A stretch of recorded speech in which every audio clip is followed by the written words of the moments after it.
Y si te dijera que hubo campos de concentración en plena Europa en 1992, y no fue secreto, fue filmado, fotografiado, negado y olvidado. La guerra en Bosnia estalló como una furia vieja disfrazada de bandera. Serbios, croatas y bosnios. Tres pueblos que compartían calles, trabajo y hasta matrimonio. De repente se volvieron enemigos a muerte. Pero hubo algo más brutal que la guerra. Un objetivo claro: borrar al otro. No derrotarlo, borrarlo de su casa, de su idioma, de su historia, de su cuerpo. Eso fue la limpieza étnica. Es un término espantoso, pero tristemente literal. Consistía en expulsar, aterrorizar o asesinar a toda una población por pertenecer a una etnia o una religión específica. No duró días ni semanas, duró 3 años y medio. Fue sistemática, planificada y atroz. ¿Por qué tanto odio? Para entenderlo hay que mirar al pasado. Durante décadas, Bosnia y toda la ex Yugoslavia fue una mezcla de culturas. Serbios, cristianos ortodoxos, croatas, católicos y bosnios musulmanes bosniacos. Vivían juntos, se casaban entre ellos, compartían ciudades, comercio, amistades. Pero cuando Yugoslavia empezó a desmoronarse en los años 90, los discursos nacionalistas crecieron como fuego seco. Líderes políticos empezaron a decir: esta tierra es de los nuestros, los otros no tienen lugar. Y ese veneno prendió. ¿Cómo se aplicaba esa limpieza? Se desalojaba de forma forzosa.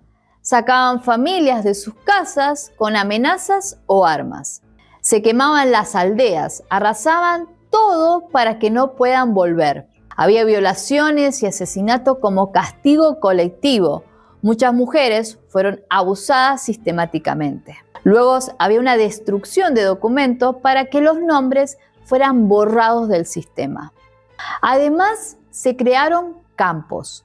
Uno de los más conocidos, Omašaka, ubicado al norte de Bosnia, en una antigua mina.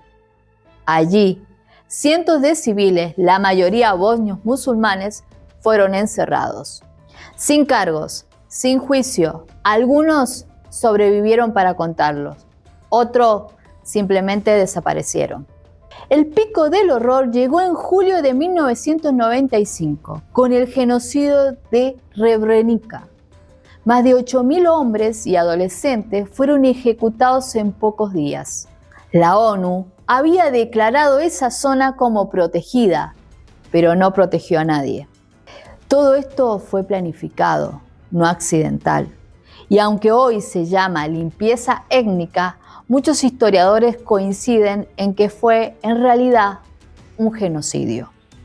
Pasaron años hasta que el Tribunal Penal Internacional para la ex Yugoslavia reconoció lo que pasó como crímenes contra la humanidad. Pero para muchas víctimas la justicia llegó tarde o nunca. Los peritos forenses aún siguen trabajando con análisis de ADN, identificando huesos encontrados en distintas fosas. A veces un mismo cuerpo está repartido en 3 lugares distintos. Más de 30.000 personas desaparecieron y casi 7.000 siguen sin aparecer. Algunos líderes serbios fueron condenados por genocidio, pero miles de responsables nunca fueron juzgados. Y lo más doloroso, en muchas regiones de los Balcanes aún se niega que esto ocurrió. Lo más escalofriante es que esto no fue hace 100 años, fue en 1992. Con cámaras de video, con periodistas que lo vieron, con vecinos comunes convertidos en cómplices o en víctimas. Y aún así, el mundo tardó años en reaccionar. Suscríbete, compartilo y nos vemos en el próximo caso.